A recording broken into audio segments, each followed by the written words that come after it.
오늘은 요한복음 14장 14절에서 17절 말씀, 신약성경 172쪽에서 말씀을 듣겠습니다. 내 이름으로 무엇이든지 내게 구하면 내가 행하리라. 너희가 나를 사랑하면 나의 계명을 지키리라. 내가 아버지께 구하겠으니 그가 또 다른 보혜사를 너희에게 주사 영원토록 너희와 함께 있게 하리니 그는 진리의 영이라. 세상은 능히 그를 받지 못하나니 이는 그를 보지도 못하고 알지도 못함이라. 그러나 너희는 그를 아나니 그는 너희와 함께 거하시며 또 너희 속에 계시겠음이라. 아멘. 제가 거주하는 충청북도의 자살률이 지난 2022년 통계에 의한다면 강원도 다음으로 높았습니다. 대한민국에서 두 번째로 자살률이 높은 지역이 됩니다. 우리가 내 당장의 가족들에게 그런 일이 있다고 한다면 그 소식을 접한 우리 심정에서는 하늘이 무너진다 하는 말을 할 만큼 소망이 사라지고 이게 절망이고 그리고 안타깝 어떻게 하면 되지? 라고 하는 그런 심정이 자살을 맞이한 주변 가족들의 모습이라고 합니다. 이거는 그 가정만의 문제가 아닙니다. 지역과 심지어 우리 나라 전체의 큰 손실이자 하나님 아버지 앞에서는 하나님이 주신 생명에 대하여 그 의미와 가치가 사라진 것인 만큼 또 다른 차원의 걱정이 됩니다. 우리가 이렇게 극단적인 선택을 할 수밖에 없는 그분들의 심정을 충분히 헤아리지 못한다 할지라도 주변에 어떻게 하든지 미리 예방을 하고 격려를 해주고 축복하며 함께 살 수 있는 구조로 사회가 점점 더 발전해야겠다는 마음 가지고 오늘의 말씀을 대합니다. 예수님은 요한복음 10장 10절에서 내가 온 것은 양으로 생명을 얻게 하고 더 풍성히 얻게 하려 함이라 라고 말씀하셨습니다. 그런데 세상은 그 예수님의 바람과 기도대로 응되지 못하고 있습니다. 오히려 정반대 현상을 만나고 있습니다.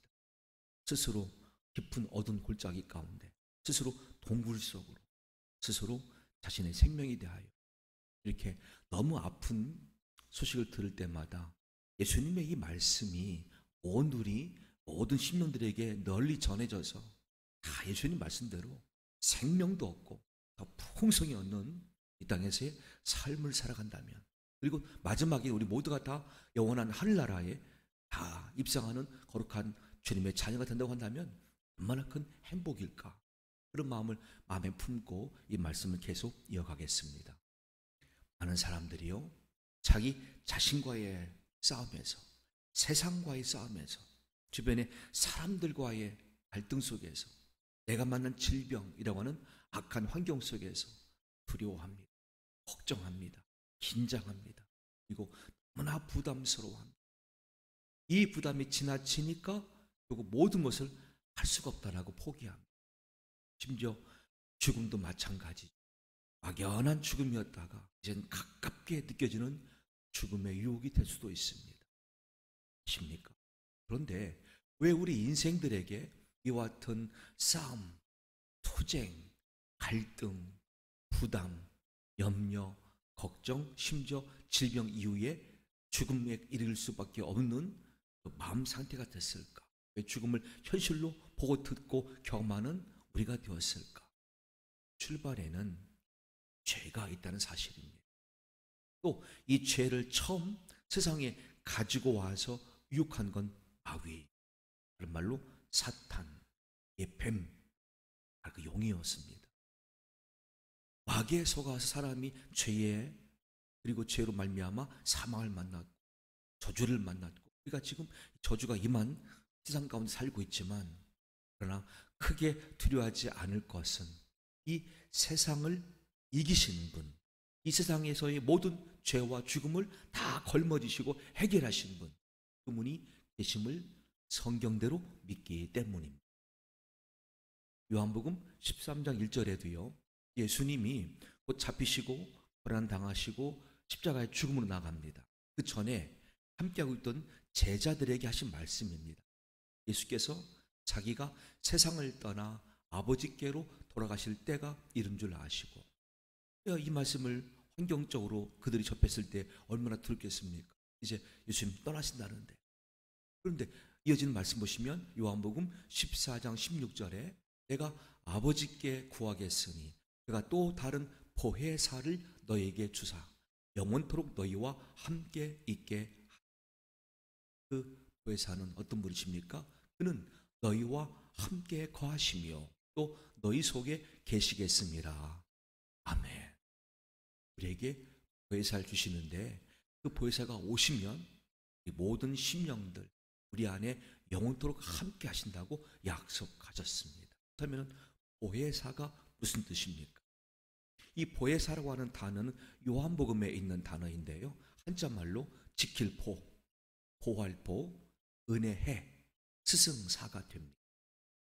우리 예수님을 믿는 성도로 하여금 은혜를 더하여서 우리를 지켜주시는 분, 우리에게 삶에 대해서 모든 것을 가르치심으로 진리로 인도하시는 분, 영원토록 함께 하시는 헬퍼, 돕는 이, 바로 스승 되신 분을 보혜사라고 합니다. 나를 보호해 주시고 나에게 늘 은혜 주시고 나를 진리로 가르쳐서 항상 생명의 길, 은혜의 길을 걷도록 가시는 그분을 보내주시겠다고 예수님은 말씀하셨습니다.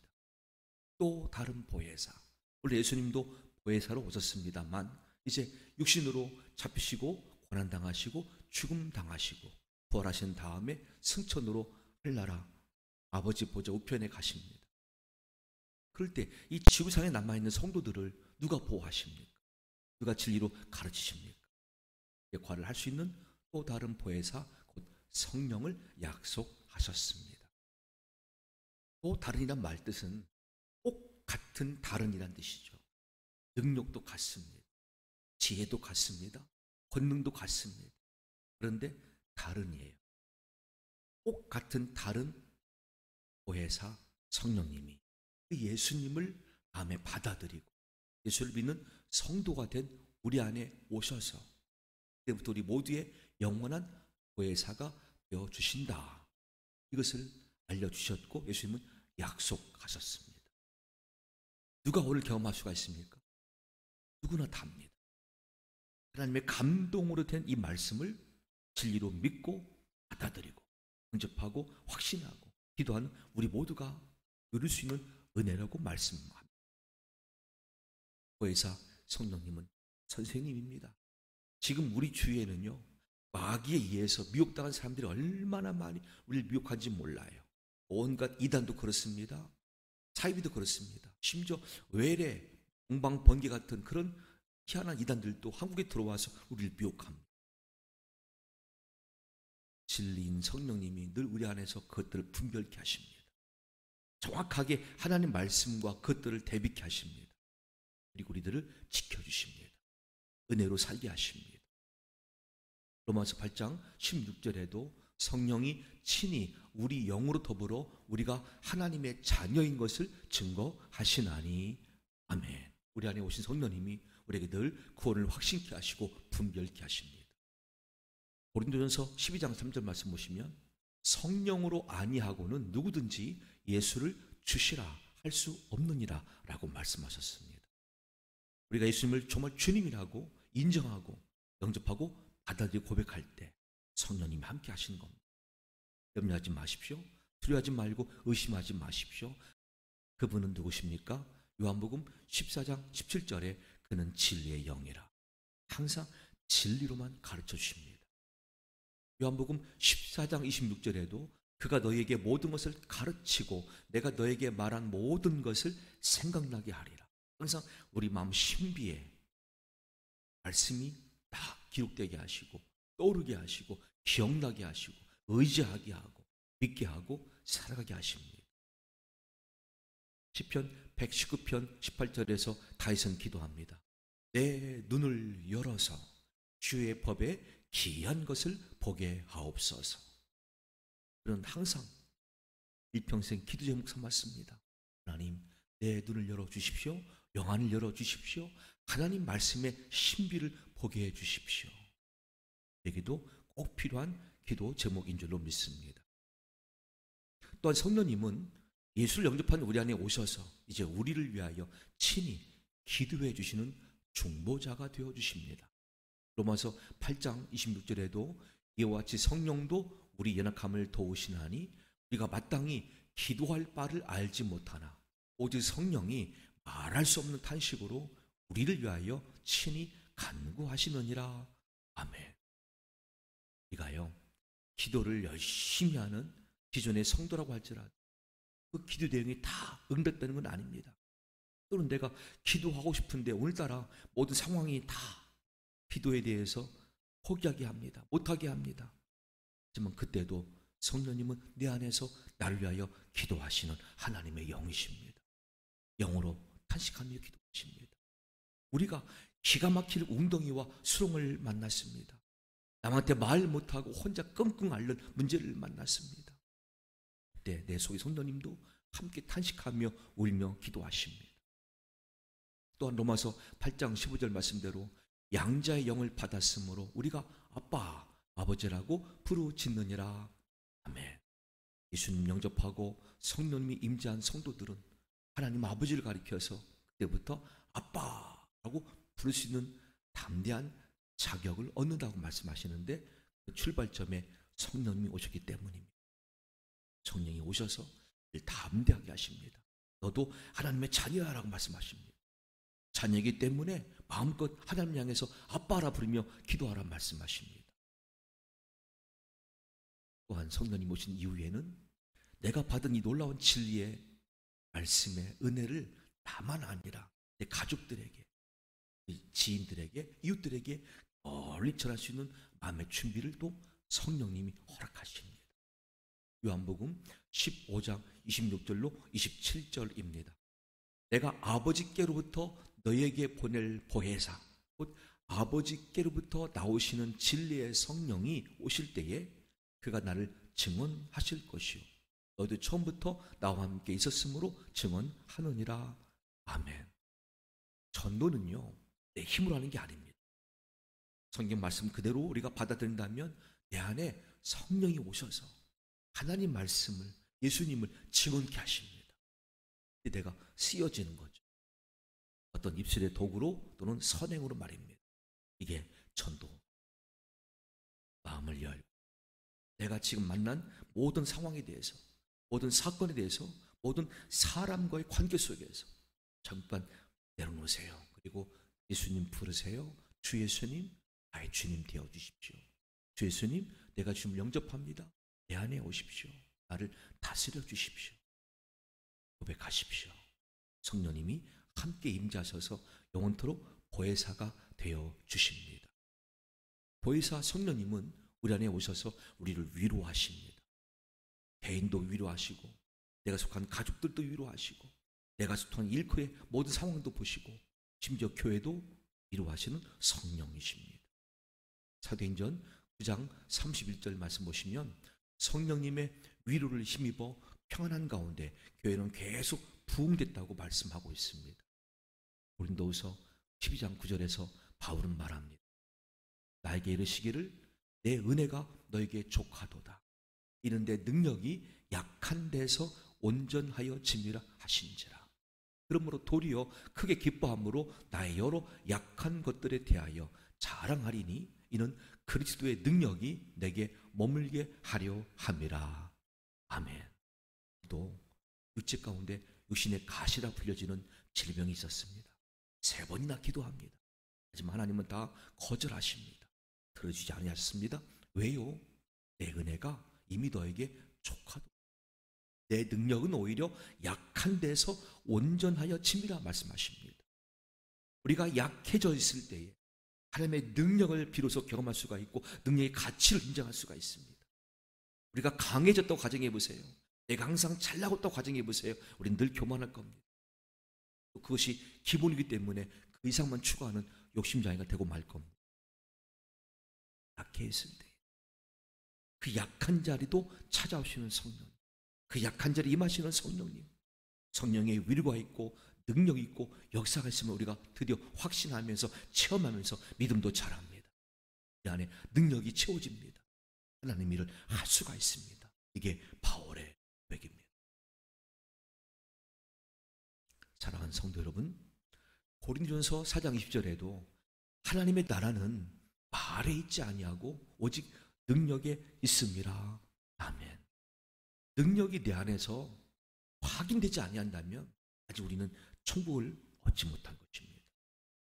내가 어느 자리에 있든지, 골방에 있든지, 가정에 있든지, 일터에 있든지, 교회당에 있든지, 그 교회도 큰 대형 교회냐, 중형 교회냐, 우리처럼 작은 교회냐 가리지 않습니다. 상황을 다 초월하여서 능력 가운데 있다면 천국을 경험하는 우리가 되는 줄로 믿습니다. 그 안에 큰 기쁨이 있습니다. 감사가 있습니다. 그리고 늘 주님과 교제하는 은혜가 임할 줄로 믿습니다. 이렇게 되는 우리가 비로소 그 다음 여정으로 나가게 되는데 이것이 증인의 삶, 전도자의 길이라고 성경은 말씀하시죠. 사도행전 1장 8절에도 오직 성령이 너에게 임하시면 너희가 권능을 받고 예루살렘과 온 유대와 사마리아와 땅 끝까지 이르러 내 증인이 되리라 하시니라. 아멘. 이렇게 성령님을 확신하는 우리가 이제 드디어 담대함을 얻고 능력을 겸비하여 나갑니다. 가정으로, 일터로 내 주변의 많은 분들에게 다가가서 예수 복음을 전합니다. 예수님을 전합니다. 생명을 살리는 역할을 감당하게 합니다. 이게 복음의 확산입니다. 이렇게 해서 우리 대한민국이 이 마지막 때에 주 예수님의 복음을 위하여 끝까지 쓰임받는 선교 대한민국 될 수 있기를 저는 간절히 기도하고 있습니다. 대한민국의 모든 여건에 하나님의 은혜와 평강이 예수님의 이름으로 임하기를 또 기도하고 있습니다. 빌립보서 4장 11절로 13절 말씀에도 내가 궁핍함으로 말하는 것이 아니니라. 어떠한 형편에든지 내가 자족하기를 배웠노니 내가 비천에 처할 줄도 알고 풍부에 처할 줄도 알아. 모든 일에 배부르며 배고픔과 풍부와 궁핍에도 일체의 비결을 배웠노라. 내게 능력 주시는 자 안에서 내가 모든 것을 할 수 있느니라. 아멘. 우리는요 가난해서 못하는 게 아니에요. 교회 규모가 작아서 못하는 게 아니에요. 믿음의 분량을 크게 하십시오. 성령의 능력을 크게 구하시고 큰 확신 가운데 거하십시오. 이렇게 해서 가난할 때든 부할 때든 건강할 때든 질병이 찾아왔을 때든 항상 하나님이 맡기신 모든 일을 능히 감당하는 믿음의 종들이 되시기를 바랍니다. 저는 숭실대학교 권영경 교수님의 군대 체험 간증을 본 적이 있습니다. 그분이 임마누엘을 설명하기 위해서 이런 간증을 하셨는데요. 군 입대했습니다. 군 훈련 도중에 화생방 훈련이 있어요. 그 좁은 창고에다가 여러 병사들을 약 10명 정도 한 팀당 늘어졌습니다. 넣고 처음에는 방독면을 쓰고 들어가게 하죠. 처음엔 좋습니다. 방독면을 내가 테스트할 기회니까. 그런데 얼마 후에 조교가 말합니다. 방독면 벗어 그럽니다. 벗는 순간 이미 그 안에 가득 차 있던 최루가스가요. 우리의 막 눈, 코, 입 모든 걸 다 그냥 뚫고 들어옵니다. 입에서 막 침 흘리면서 코에서 콧물 나면서 눈물 나면서 정신을 못 차립니다. 그런데 거기서 얼마의 시간을 버텨야 돼요. 그래야 합격이에요. 그래야 통과되는 거예요. 그런데 어느 한 병사가 5초도 안 돼서 막 뛰쳐나온 겁니다. 나 살려 하면. 그 훈련 코스를 통과하지 못하면 그 병사는 일단 귀가 됩니다. 집으로 가야 됩니다. 그리고 또 얼마 후에 다시 제 통지서를 들고 군대 또 와야 돼요. 그럼 이 훈련을 또 반복해야 돼요. 네, 권영경 교수는 그때 훈련병 시절에 한 중대장을 봤다는 것이죠. 이 중대장이 그 낙오될 수 있는 환경의 병사를 찾아가서 말합니다. 무게야, 너희대로 집에 가고 싶니? 아니요. 훌쩍이면서 병사가 말합니다. 그러면 같이 가자. 내가 너와 함께 할게. 내가 너의 화생방 체험 그 가스실에 같이 갈게. 정말로 중대장은 자기 직책을 내려놓고 이 병사와 같이 훈련병과 같은 신분으로 들어가더란 겁니다. 손잡아 주면서 같이 방독면 썼다 벗으면서 내 옆에 손잡고 있는 그 중재대장을 볼 때 이 병사는 안심하고 그 시간을 확보합니다. 나도 버텨야지. 나도 여기서 이겨내야지. 왜? 내 옆에 이 부대의 최고 책임자 중대장님이 와 있는데, 나와 함께하고 있는데, 나와 같이 고생하고 있는데. 그리고 이겨냈습니다. 그리고 통과했습니다. 임마누엘 하나님이 그렇습니다. 임마누엘 예수님이 그렇습니다. 임마누엘 성령님이 그런 분이시죠. 우리가 항상 잘 나갈 때는 몰라요. 내가 기가 막힌 웅덩이와 수렁 속에 있는 그 고난 가운데 있을 때, 죽음을 정말 생각하는 직면의 자리에 있을 때, 그때 내 마음속을 열고 바라보세요. 주님이 계십니다. 이렇게 말씀하십니다. 내가 너와 지금도 함께 한다라고 말씀하십니다. 우리가 그 하나님, 그분의 손만 붙들고 그분의 음성만 붙잡고 그 순간만 이겨내세요. 죽음을 이길 수가 있습니다. 억울함, 슬픔, 당황스러움, 공포, 염려 다 이길 수가 있습니다. 우리 시대는 마태복음 10장 16절 말씀대로 보라 내가 너희를 보냄이 양을 이리 가운데 보냄과 같도다. 그러므로 너희는 뱀같이 지혜롭고 비둘기같이 순결하라. 아멘. 우리 정말 양 같은 우리들이 이리 가운데 들어간 시대에 살고 있어요. 늘 누군가 우리를 막 이용하고 나쁜 걸 유혹하고 죄짓게 하고 방탕하게 하고 이는 죽음도 극단적으로 바라보게 하고 그런 시대에 성령님은 임마누엘 되어주시며 우리에게 말씀하십니다. 뱀같이 지혜롭고 비둘기같이 순결하라. 왜요? 내가 너와 함께하라. 그 은혜를 우리 마지막 때에 모든 성도가 경험한다면 현재 자리에서 능히 이기게 될 줄로 믿습니다. 염려하지 마십시오. 오직 예수님을 나의 주님으로 영접하시고 예수님을 믿음으로 성령님 안에 거하는 거룩한 성도가 되고 남은 여생을 주님 안에서 의, 평강, 희락을 함께 경험하며 넉넉히 이기는 모두가 될 수 있기를 예수님의 이름으로 간절히 축복합니다. 여러분의 신앙생활을 청주시 내덕동에 있는 청주 온누리 성결교회도 응원합니다. 기도합니다. 함께 하겠습니다.